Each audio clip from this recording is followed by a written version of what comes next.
Welcome everyone to the first ISR seminar of 2022.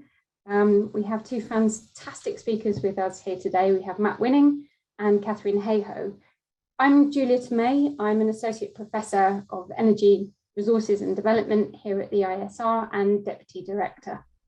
But we're here this evening to celebrate the launch of Matt Winning's book, debut book, Hot Mess and What on Earth Can We Do About Climate Change, but also really to listen to a conversation between Matt and Katharine about the importance of talking about climate change. And they're both two excellent communicators. We're very lucky to have them here today. So Katharine is an atmospheric scientist whose research focuses on understanding what climate change means for people and the places where we live. She's chief scientist for the Nature Conservancy and a distinguished professor and chair at Texas Tech University. And her book, which you can see here on the screen, Saving Us, A Climate Scientist's Case for Hope and Healing in a Divided World, was released in September 2021. Katharine has also been named one of Time's 100 most influential people, the United Nations Champion of the Environment, and the World Evangelical Alliance's Climate Ambassador. And welcome, Katharine. It's great to have you joining us. Thank you. We also have Matt, who is a senior researcher at UCL-ISR, and his research focuses on climate policy and the circular economy, often using energy system and macroeconomic models. And as if that wasn't enough, Matt has also been a comedian for the past decade after reaching the final of the BBC's New Comedy Awards. And Matt performs live climate change comedy, including 3 different Edinburgh Fringe shows. He has a TEDx talk about the importance of using humor to discuss climate change. But today he's here to discuss his debut, as you can see here, Hot Mess, What on Earth Can We Do About Climate Change, which came out in the UK in November last year and is due for release in the US in April. And if you want to see Matt live, he is going to be appearing on tour in April and May this year in various venues around the UK. So welcome, Matt. Hi. So the format of today's session is very casual. We're really here to listen to the two of you talk about your experiences. So what we're going to do initially is have 5 minutes of readings of the 2 books. And then we'll just open the floor for the 2 of you to have a conversation for about 25 minutes. We'll then be taking your questions and questions from the audience, and we'll have about 15 minutes for a discussion with the audience. So Matt, over to you. Thank you very much. Great to be here. So I'm going to hopefully give a quick reading. I didn't do the sort of logistics of reading and where the camera was and where the microphone is. So do bear with me if it's awful. But I wrote this book, which is here, Hot Mess. Oh, and it's behind me as well. And Katharine's got it as well, which is nice. It came out the second last day of COP26, which was a terrible decision in hindsight, because everyone was quite busy with other stuff on the second last day of COP26. So it felt very timely, but also got lost in all of the climate news that was on at the time. So this is nice to be here to sort of launch the book in the new year, once I've actually sort of gathered a bit of energy back after writing. If you do read the book, you find out pretty quickly that I wrote the book while also having a baby during a pandemic, and it was exhausting, to say the least. So I'm sure that comes across during the book. So I'm just going to give you a quick reading. I've sort of picked a chapter at random. This is one on flying, which I thought might be interesting because there's some jokes and it's hard to get the bits where there's loads of jokes. In 2019, a BP advertising campaign posed the question, can a banana skin fuel your flight? This idea is at best hopeful and at worst disingenuous greenwashing. While it's true that food waste can provide some of the inputs for biofuels, scaling this up is a long way off, and there won't be enough banana skins available to provide all our aviation fuel. Besides, I always thought it'd be the baked beans that I did eat that might make me airborne, rather than the ones I didn't. The truth is that reducing the number of flights people take is the only viable solution at the moment for aviation. Yet the number of people flying is expected to roughly double by 2037. Unfortunately, the improvements in efficiency, which reduce emissions, are always considerably outstripped by the increasing number of flights being taken. Now, I have an obvious solution to reduce the number of people taking flights. Hear me out. Some people are afraid of flying. I say we just need to try and make more people afraid of flying. I'm saying oxygen masks down the entire time. The only in-flight entertainment available is the film Alive. Actual snakes on a plane, babies crying the entire time. You know, that's how we do it. And I suppose in a way, EasyJet and Ryanair are actually the most environmentally conscious airlines there are, because they've been trying to put people off flying for years. So I much prefer taking the train to flying when I can, and I tried to do that in 2019. I went to France on a holiday by train, and also Italy for work. Now, I find flying, actually, you're treated like you've just moved into an old folks' home, and not just because you feel like you might die at any moment. Firstly, the food's all served at the same time on a little tray, a little table, tiny little meal, num, num, num. Whereas on the train, you have a buffet car, you know. You can stretch your legs whenever you want. Plus, you have plug sockets. So I like to take a slow cooker with me. And in just 5 hours, I've rustled up a Moroccan chickpea stew for everyone in Coach C. Also, flights have these patronizing, you know, safety announcements where it's like, this is how you put on a seatbelt, isn't it? And oh, look at this. This is a whistle. Ooh. Whereas on a train, you get on and they just go, there's a window, there's an axe, work it out yourselves. So yeah, there you go. That's a little bit from my book. I don't know how long that took. I have not actually performed this yet. I might very quickly do it and see how long it takes. I do have a poem, which a Scottish poem about climate change that I wrote that might give you more of an understanding. I should really have looked at where it was in the book. Here we go. Okay, I'm going to try and do this very quickly. It's called A Poem About the Planet. I plonk myself down on my seat and I'm turning on the telly. A Kit Kat for an evening treat to satisfy my belly. Up next now on the BBC is David Attenborough. He's showing us all a lovely tree and a monkey with its mother. But the monkey's hame is under threat because the trees are coming down and the forest isn't quite as wet, so their food is turning brown. Aye, the poor wee thing is so confused as its mother isn't well. And now the forest's up in flames. It looks like Dante's hell. We've changed the world's thermostat by putting on the heating. We need to find a way to help. It's no good sitting greeting. It started off oh so well with the Industrial Revolution, but now a monkey's maw is ill because of all the bad pollution. The documentary's near o'er now. Old Dave is on the screen. There isn't much more time left, he says. We are needing to go green. So I channel hop over to ITV, but my head is still a reeling, thinking, how does this relate to me and what it is that I'm feeling? I'm hoping now for something light, but it's halfway through the ads. A burger deal, a short haul flight, an SUV for dads. And soon I'm back on the BBC in time for news at 10. There's floods in rural Lancashire. We're back to this again. Protesters scream and cry and shout that the current system's bracking, that nobody is doing nought and the political will is lacking. Hugh says, here's Sophie with the weather. Thanks now, Hugh, it's all gone mad. There's lots of sun, then rain and floods. It's looking pretty bad. Last page. Shouldn't be. It's the last one, but it's just over the page. For an evening then, I've had enough, and soon I'm heading bedwards.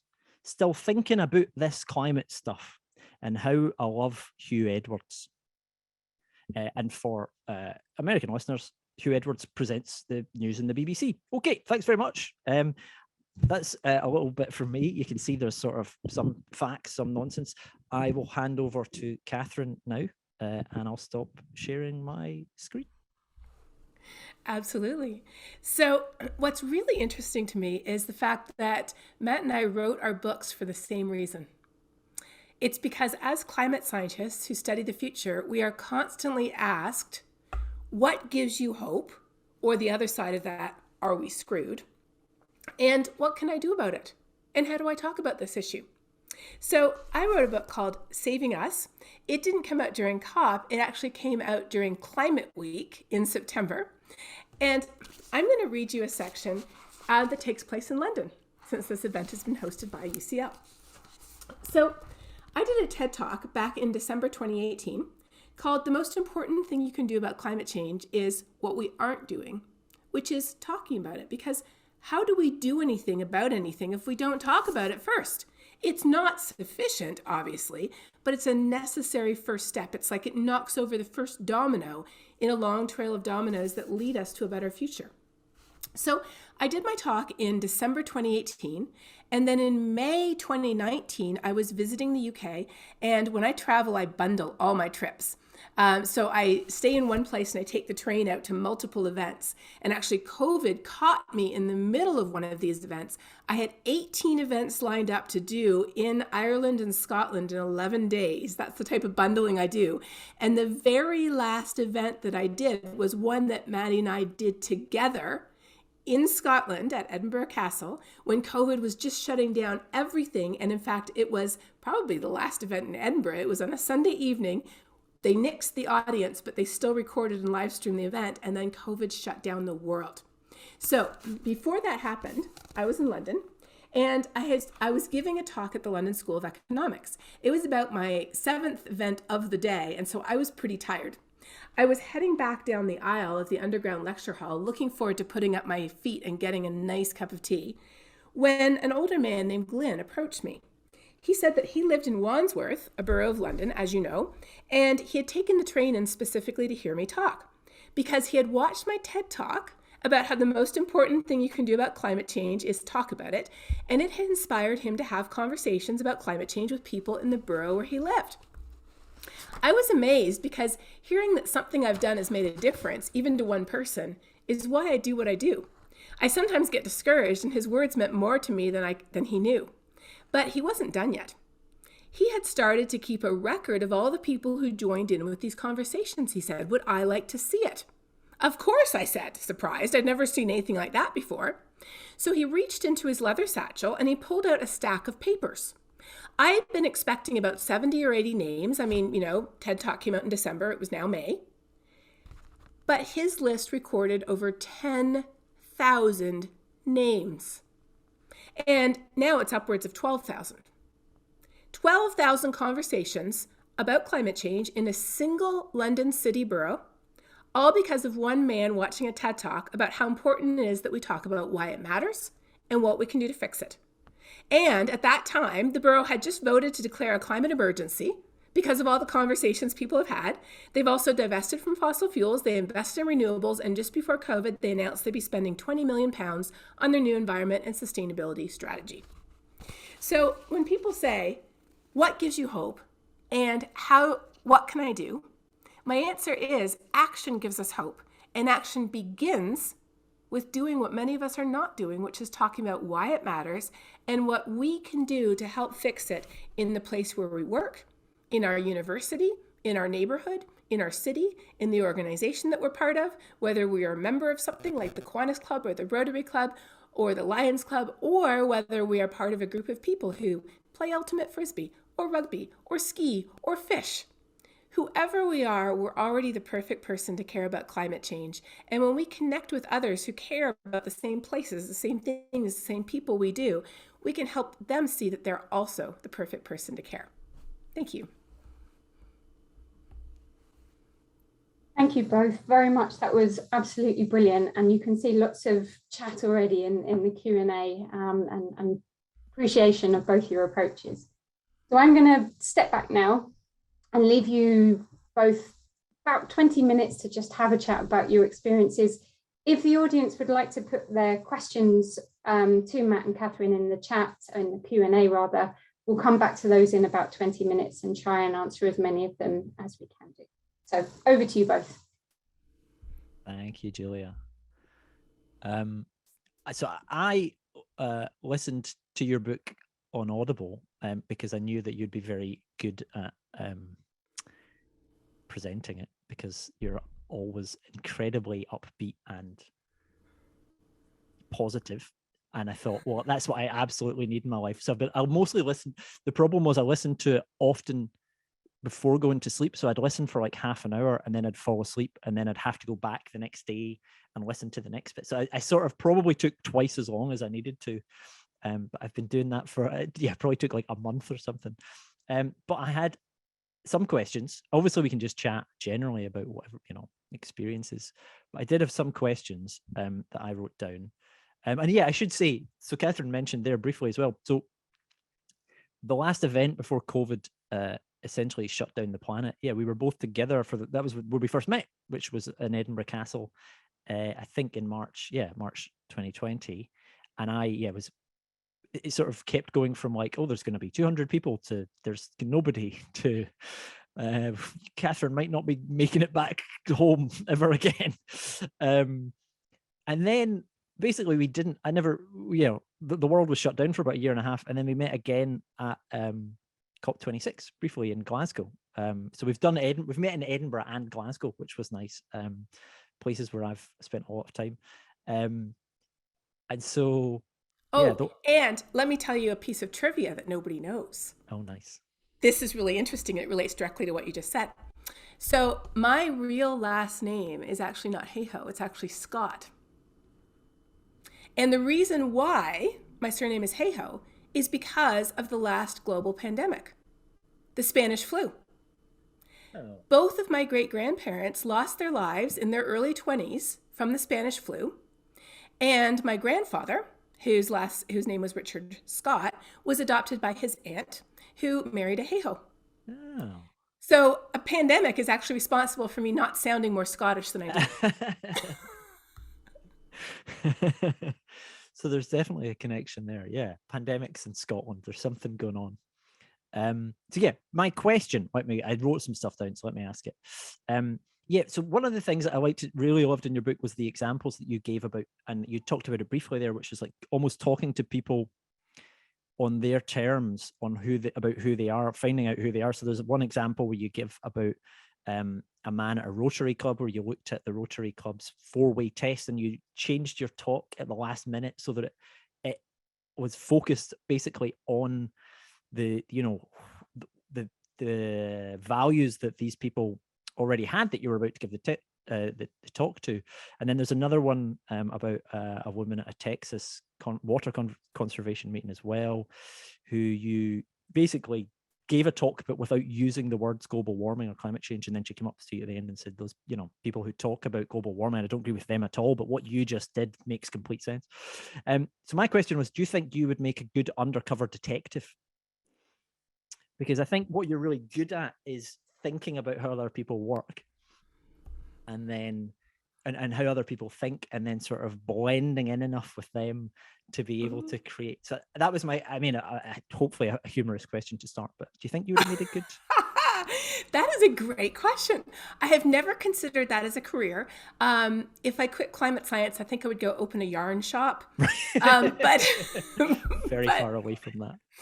It's really interesting because I think you could see some skills there. So yeah. Often we think that people have to care about climate change for the same reasons we do. And so we're trying to make them more like us first, and then they can care about climate change second. Yeah. But as we know, to change an adult, or really to change anybody past the age of 10 years old, it's almost impossible. They already have their values set. They already have their interests set. But the good news is we don't have to do that when it comes to climate change. Because if there are a human living on planet Earth, which as far as I know includes all the humans to date, then they have every reason they need to care about climate change. And we just have to figure out what it is they already care about and connect that to how climate change affects them.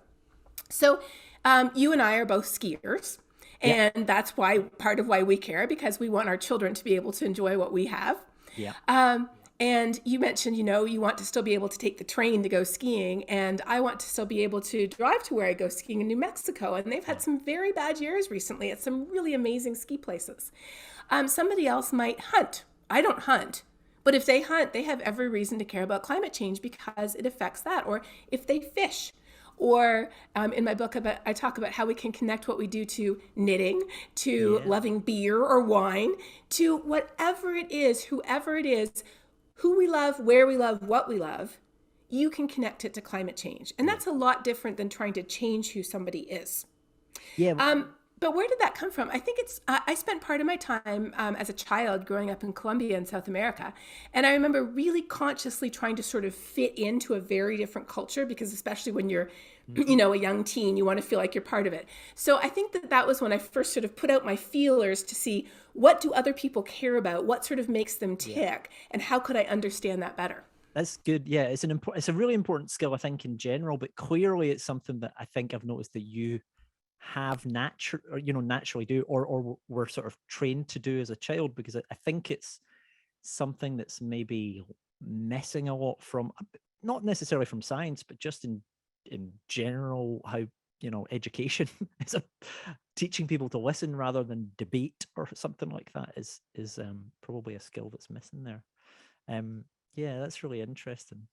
Well, if you don't mind, can I turn the question around? Yeah. So you do stand-up comedy, which I have never done.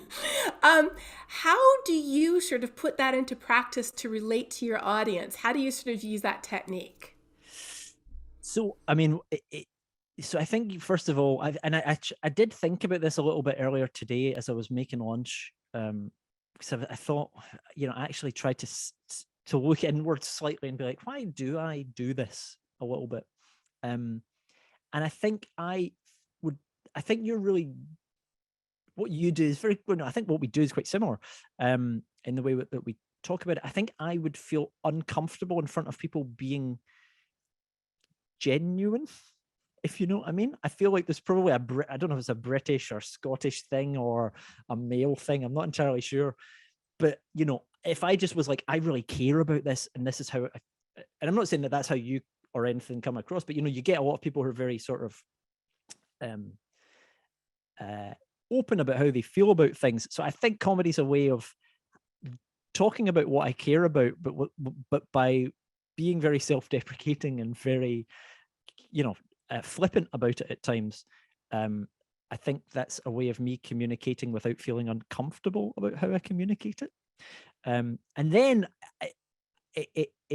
I stumbled across it by chance, really, because I'd been doing comedy and I thought about this today as well. I've been doing it for 12 and a half years. I said a decade, but it's 12 and a half years. And I've been working on climate for about a year more than that. And I realized that, when I did come to start trying to talk about climate change using comedy, I realized very quickly that it's a good way of bringing yourself down to the level of the audience, especially a sort of, I think a lot of people that are probably here in the audience today are people that are already interested in climate change, maybe work in climate change, that sort of thing.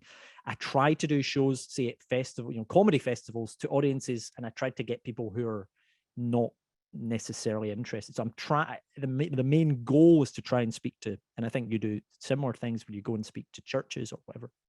So it's trying to reach audiences that are already there for perhaps a different reason, but have a reason to care about it. And I found that it's a good way of sort of bringing myself or bringing somebody talking about climate change down to the level of, so the messenger then becomes not some fancy academic, but somebody that's slightly silly, but still has, I'm lucky that I can play almost both roles at the same time. So there's that element of it. And then also I just found it's a really good way of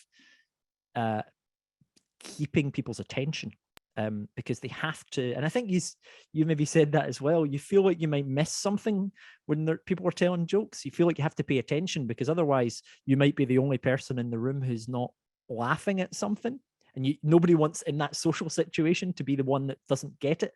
So you have to almost pay attention. And if you're enjoying yourself, parts of your brain are being stimulated as well that have more positive feelings, which make you pay attention more. So I think there's all these things that I never really thought about before I started using comedy, but that I very quickly found were positives. So I've found a lot of positives and very few negatives about using comedy to talk about climate change.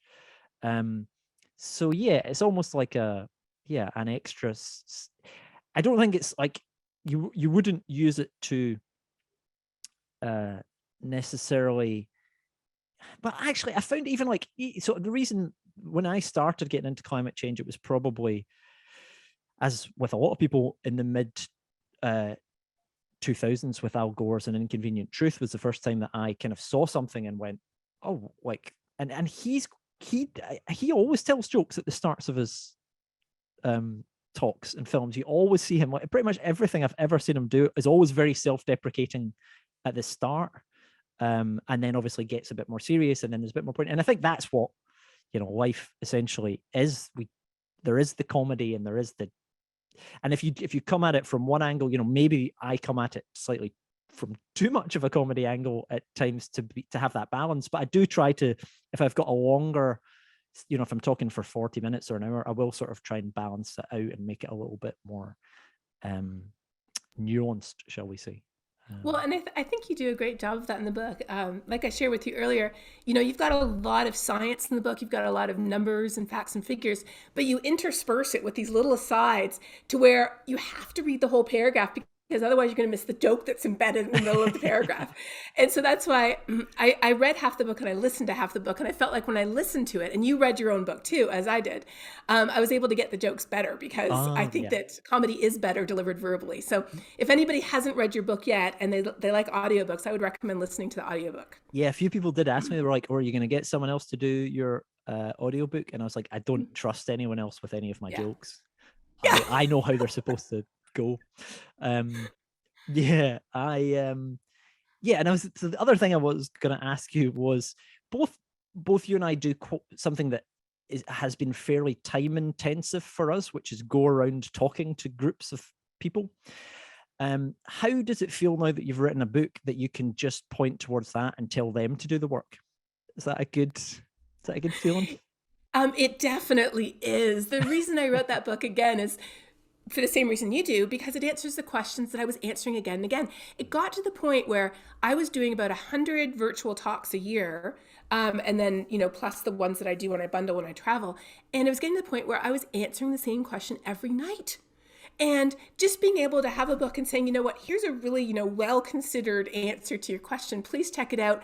And you don't need me anymore, because you could have like a book discussion. In fact, this week, I'm putting book discussions on my questions on my website, and I'm making little short videos, and I'm actually making even class activities so people can use the book in a classroom to sort of just hand them this as a tool so they can go and have discussions with the book discussion group or in the classroom, and they can talk about it themselves. So it doesn't always have to be me. It's like the multiplying effect. Yeah. And it's the same with you too. I mean, it's great if people can go to a live show, but now you have a TEDx talk, you have a book, you have lots of videos on YouTube, some of which I use in my own classes, because the students, like a bit of a lighter touch.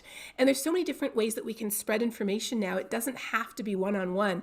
And I think that's very powerful. I mean, right now we have 180 people listening in on the webinar, but this is being recorded. And my experience is a lot more people will probably watch this afterwards than are watching it live. So with climate change, it's so urgent. Every year matters, as the IPCC says, and one of the quotes that both of us use in our book. Every choice matters, every year matters, every ton of carbon matters. And so because of that, when we communicate, everybody's voice matters. It's not just about you or me or about scientists. Every one of us has something to share. And we need to be having these conversations where we live, where we work, where we play, the people that we interact with in every way, talking about why it matters and talking about what we can do to fix it. And we can be using all the tools we have. We can be using YouTube, social media, books, recordings, all the different ways that people get information today. Those are opportunities for us to share what matters to us.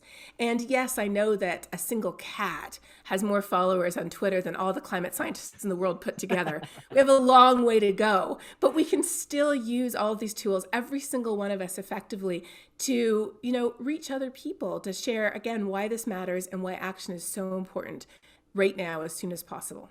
Yeah. And I think your book, and hopefully what I did as well, is you, you're trying to reach beyond the people that would already read books on this. So, you don't talk that much about the science in it, and you're not sort of going through explaining things that have already been explained elsewhere. You're giving a lot of personal anecdotes and examples. And I think one thing that I really liked at the end of the book as well that you said is that often when you read something or you hear a talk, it all makes complete sense. You feel like you're in the Matrix and you're like, yeah, I totally get this. And then you go away afterwards and you can't remember what you're supposed to do. And it's a bit like, I can't remember, did you say it was a salsa class or something like that? Maybe it was another one. But like where you feel like at the time you're doing all the moves, and then afterwards you go the next time to a nightclub, or you try it at home and you're like, I can't remember what to do. But analogies and stuff like that you give, and then you go through, well, here's how to talk about it and how to talk about it with different people. And I think that's, again, you're personalizing it, I think, and that's hopefully how we can talk to people more, again, on the level that other people might read it that wouldn't normally sort of already pick up a book about climate change. My struggle is that I'm finding a lot of bookshops are putting it in the climate change section, and I'm trying to find a way to somehow, I might just have to do it by hand, is pick it up and put it in the comedy section, to see if it's... You have to do a tour of all the Waterstones. Yeah. And just be like, I'm going to go, and then just move all my books somewhere else. Because again, the idea that my hope for it is that it would be people that like comedy that would read the book. And I've found very, so far quite positive feedback from people in that world that are like, oh yeah, this was not something they would normally read. But the media, everything's sort of created for the pigeonhole that it needs to be in. And a lot of the time, climate change is sort of pigeonholed for environmentalists or whatever. And it's not, how do we make it go more mainstream? And I think that's hopefully something that your book can, begin to achieve. But we need lots more stuff. I guess it's been interesting with the film that came out on Netflix over Christmas, Don't Look Up, which again is, I guess it's not directly a climate change film, but it's sort of like an indirect climate change film, but very much about certain aspects of climate change.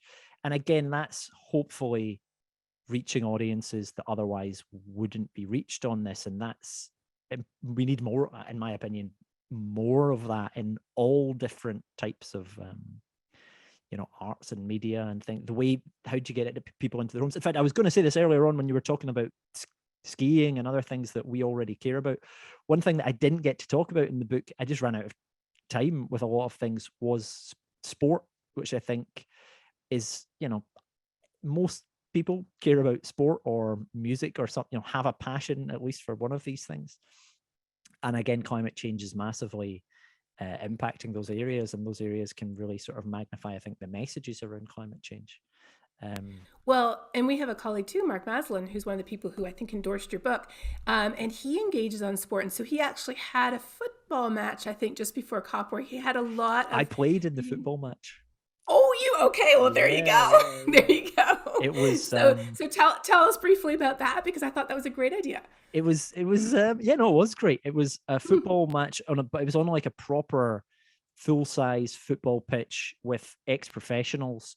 And the last time I had played football on a full-size pitch, I broke my shoulder. And so I was fearful, and my wife was fearful that something was going to happen. But I managed to last the not the whole match, but maybe like, I don't know, 3/4 or something like that. Mark Maslin, I'd like to say he missed a penalty. He won't tell many people that, but he missed what he should have scored. And we still won. I was in his team. We still won. But I like to bring that up in case he's watching. But yeah, it was sort of trying to raise awareness of climate change and sort of anxiety in children and stuff like that as well during COP26 in Scotland, using ex-professionals. And he went on Sky Sports, which is like a big channel in the UK, sports channel in the UK, and that would have reached lots and lots and lots of people who otherwise would never have really watched anything on that. So I think that's, again, the media can play a really important role there. And sort of, if you have an event or something that's a bit more interesting, hopefully it is talked about and sort of exactly expanded upon.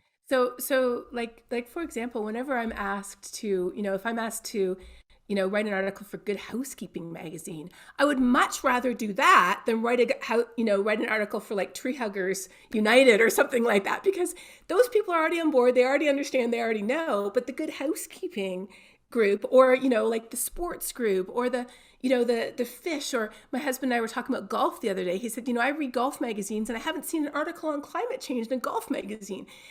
Everybody already has the reasons they need to care.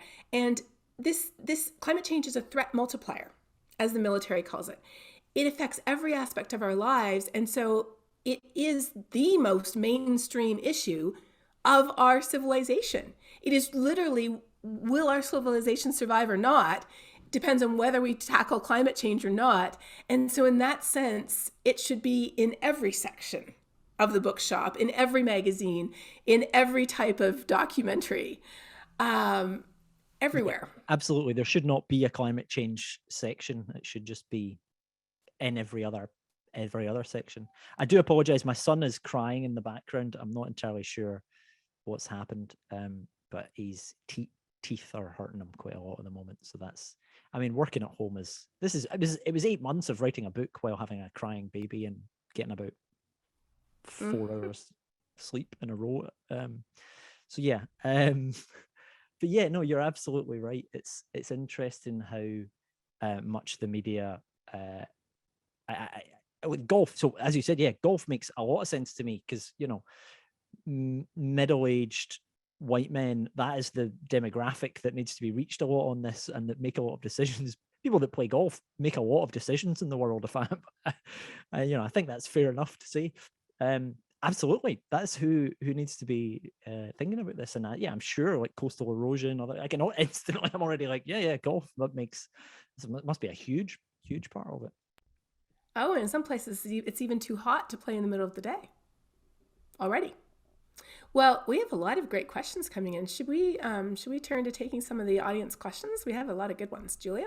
Yeah, I was just in the process of filtering through the questions, and I think there's a lot of appreciation coming through in the chat for both of you and the approaches, all the work you're doing to communicate climate change. But I think the first question that I'd like to ask is from Ellen, who says that something we all hear, and I see this echoed elsewhere in the chat, is that the big causes of climate change are systemic, or the actions of major corporations.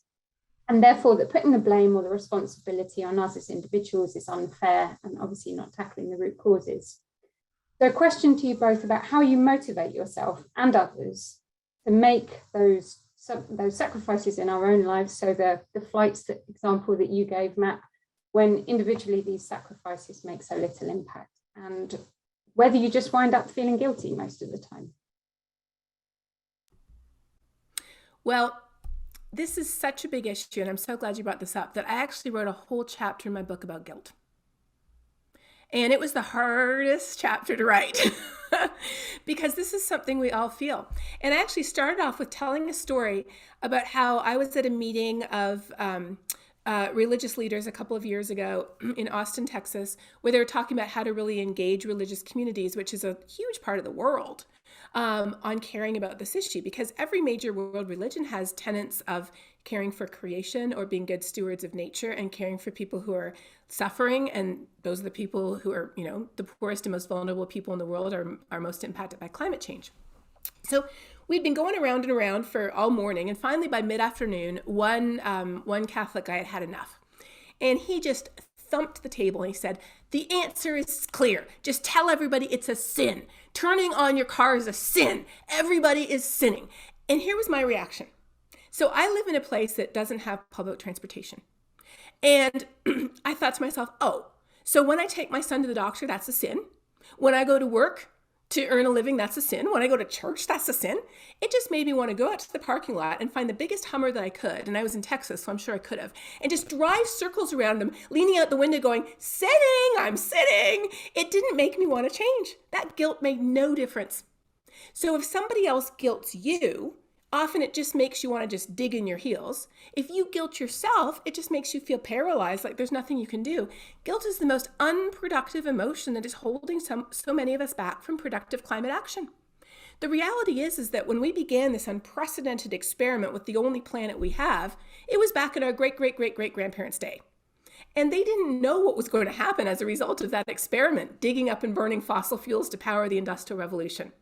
But now we do know today, and we can say that, and I love that Matt says this in his book because I think this too, we can say, thank you for the benefits fossil fuels have brought us. They have brought us tremendous benefits.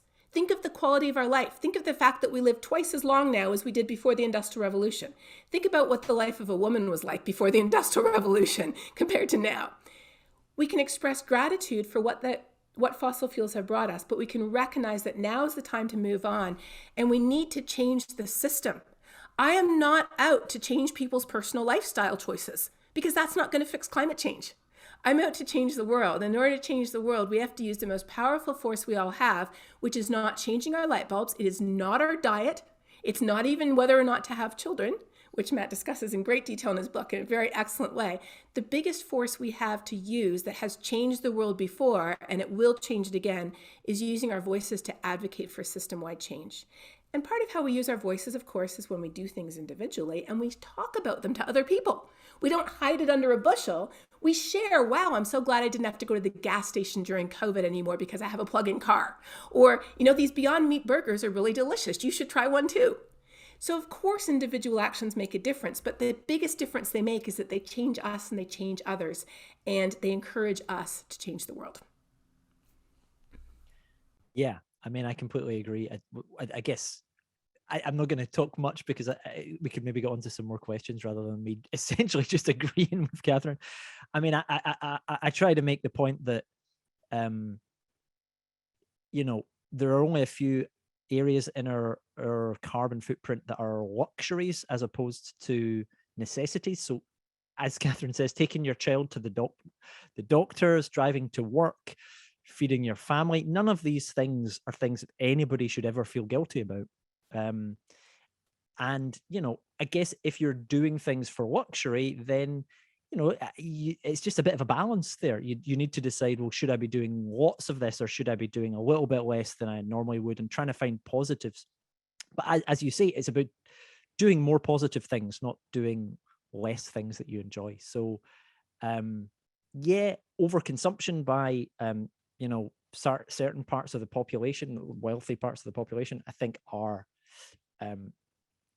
things that perhaps if you have a private jet, you should feel guilty about. But otherwise, if it's, you and you're doing what you can and you're working on climate change and you're, you should not be feeling guilty about anything. And you should be, as you say, looking at systemic change and how you can go about doing that and finding whatever niche you have and time you have to take that systemic change forward. If I could just add, I saw a really good tweet the other day. I sort of keep a mental list of best tweets of the year, and I saw a good one from Sarah Kaplan, who's a Washington Post reporter. She said, the most climate-friendly way to do your laundry is to get it done as quick as possible and then go out and advocate for climate solutions. I was just like, yes. Yeah. Thank you.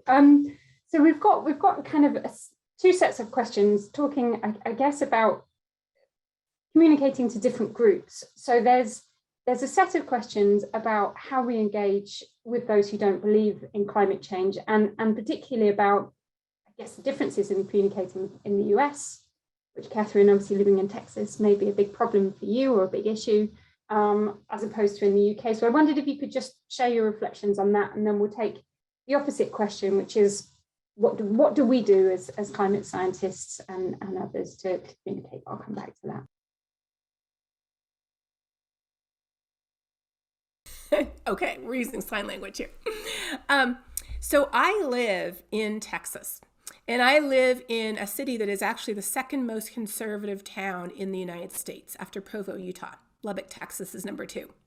When they have an election, they have a Republican candidate, and then they have a conservative Republican candidate that talks all about how liberal the Republican is. So So often when we say, oh, I need to talk about climate change, that's the most effective thing I can do, we immediately think, oh, that's great. Now I know how to talk to Uncle Joe or my neighbor or that colleague who keeps just bringing it up and saying it's just a hoax that climate scientists are inventing to line their pockets with government grants. I still haven't figured out how to do that, just to be clear. I'm sure there's a whole routine you could do on that whole topic. But I do have a global weirding episode that explains how government grants are not used to line scientists' pockets, but in fact, that the people who are making money off fossil fuel use are the ones delaying climate action. But here's the interesting thing. In the United States, only 7% of people are dismissive. 7%. And dismissive people are dismissive because they can't be convinced by anything. They will dismiss 150 years of science, 2,000 climate scientists, 2 million climate science studies. They will dismiss anything and everything. And honestly, I don't think they can be convinced. But the good news is they're only 7%. They're very loud, especially online. A lot of them might be concentrated in Washington, D.C. as well. But the majority of people are able to be convinced. In fact, 70% of people in the US are already worried about climate change. 70%. And so then people say, well, why bother talk to them if they're already worried? It's because only a tiny fraction of them are activated.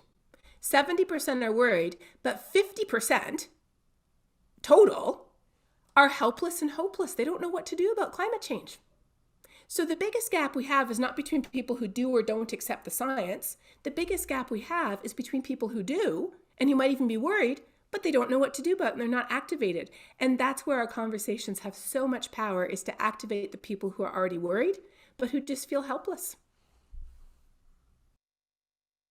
Yeah, I mean, again, echoing the exact same points, which is, I think in my book I give the example very briefly about how, the problem is that it's not climate deniers who are very small but very loud.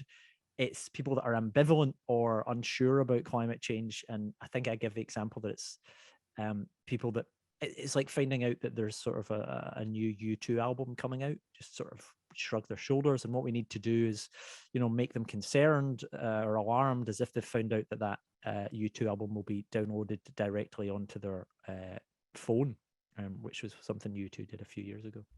I would just like to say I'm a U2 fan, and I'm going to be speaking on their podcast this week. Oh, wow. I'm really excited about that. I don't get to talk to them.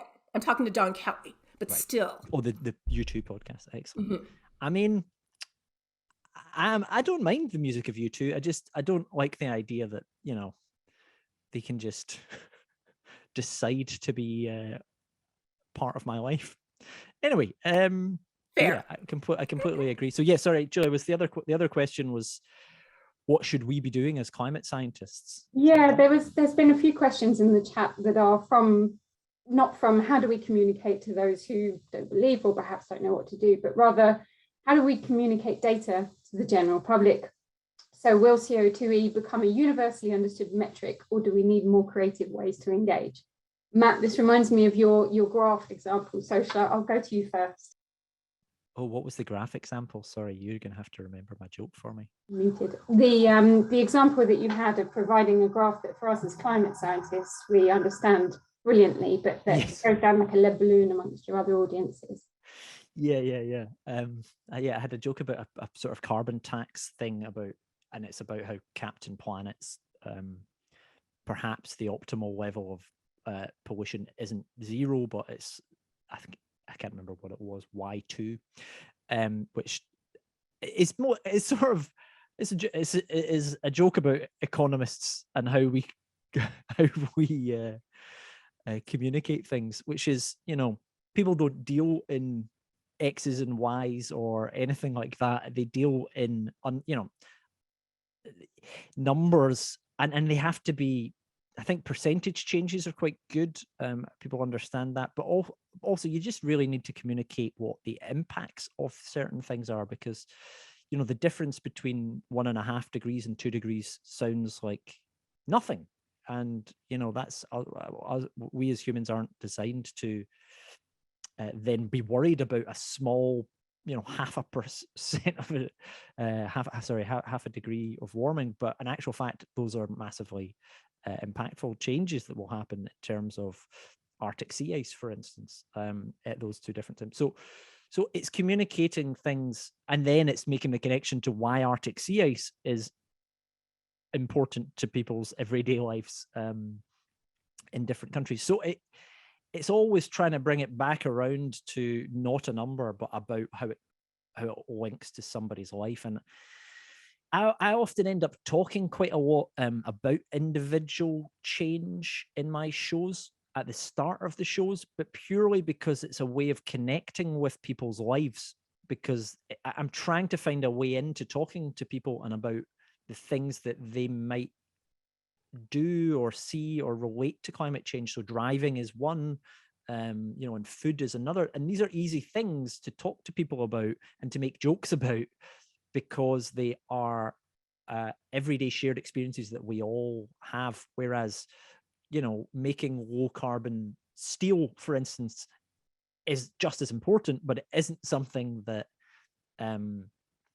we potentially, it's a bit more removed from our everyday lives. But then we need to start finding ways to talk about, well, where do we use steel? We use it in our cars. So again, bring it back to driving, bring it back to how it relates to people's lives and how they consume things. So it's just about how you make things accessible. And, a lot of comedy is about kind of observations about shared experiences. That's kind of what a lot of comedy is. And so climate change, in my opinion, needs to do that as well, which is talk about our shared experiences. You don't necessarily need to make it funny, but you just need to understand those connections that people have and their audiences. And I guess that's a skill similar to what Katharine was saying earlier on. She had been thinking a lot about other people and is sort of attuned to that. As a comedian, I have to think about audiences and how they will respond. So a lot of what I do and the numbers and things that I have, I already have to change to make it accessible to people. And I think the media do, newspapers already do that a lot of the time as well. A lot of the time I find that they've done a lot of the work for me in taking a study that's really complicated and trying to simplify it to something that, an average person might be able to read. So, there's the skill sets there that we as scientists can learn, but also we can work with other people. So we need to make connection. It's important to make, if you want your science to be communicated well, then to make connections in media or other communicators and that sort of thing. I would say that the way that we're trained to communicate as scientists is actually the opposite of the way that we can effectively communicate with people who are not scientists. So as scientists, we are trained to be extremely precise with a lot of detail, all of the nuance, lots of numbers, and to talk 95% about what we don't know and 5% about what we do know. But when we talk to the public about climate change, what we need to be doing is the opposite. We need to be talking very clearly, using vivid images and metaphors, using simple language that people can understand. That often the words to us as scientists mean one thing, like bias means one thing to scientists, it means a completely different thing to people in the public. And we need to be telling the story in a way that really touches people's hearts, not as a brain in a jar that we as scientists are sort of trained to be, like the disembodied brain in the jar, but rather that brain that is fully connected to a heart, so to speak, that shows why we care and why it matters, focusing on the 95% that we do know, because we know that climate is changing, humans are responsible, the impacts are serious, and action now will make a huge difference. Those are the 4 things we know without a shadow of a doubt. We know those things to 99.9999% certainty. So that's what we need to be talking about. And what we don't know is what's going to happen in the future depends on our choices. So talking about our choices will determine what happens. That's what we don't know, and that is important to say. But 95% of what we can say is it's real, it's us, it's serious, and there are solutions. Fantastic. There's lots and lots more questions in the chat, which we haven't had time for. So I'm sorry to those who posted excellent questions. There was a couple for you, Katharine, about whether you're speaking still to the Rotary Club and when you'll be in the UK next. But it's been an absolute pleasure to hear you both, to listen to you both, and for you to have shared your experiences. So with the final 3 minutes we have, I don't know whether you each wanted to just say a final word, and then we'll close and say thank you to the audience as well. Matt? Well, I'd just like to say thanks for Katharine for joining us today. And also the main thing I'm going to take away from this is don't be a brain in a jar. I think that's Exactly. the best advice you can give to anyone working on climate change. So And yeah, that image actually comes from one of C.S. Lewis's science fiction books. There's a character that is literally the brain in the jar. So I think what I take away is something that I'm seeing increasingly among my colleagues, and I think Matt embodies this, which is, why are we climate scientists? We're climate scientists because this thing matters. It matters a lot. It matters to our kids if we're parents. It matters to all the people we love, the places we love, the things that we love. We're climate scientists. We're fighting every day in the trenches. We are going above and beyond, writing books, doing stand-up comedy, engaging in social media. We're doing all of this, and it's not just us too. It's so many climate scientists. I mean, on Twitter, I have a list of 3,000 scientists who do climate on Twitter. And that's just a small fraction of the scientists who are engaged around the world. We're doing it because this matters. Climate change is the defining era, or the defining issue of our era. And if we don't fix it, we can't fix anything else. And so just that whole idea of connecting our hearts, connecting what we care about so passionately to our heads, to the facts, and connecting both of those to our hands, so we will actually take action and do something about this. I think it's really the most important thing that every single one of us can do, not just as scientists, but every single human on this planet. Fantastic. What a way to end. Thank you both again. And this will be has been recorded, will go on the ISL website, so you can watch it again and share. And thank you both again, and have a nice evening. Thanks. Thank you. Bye, everybody.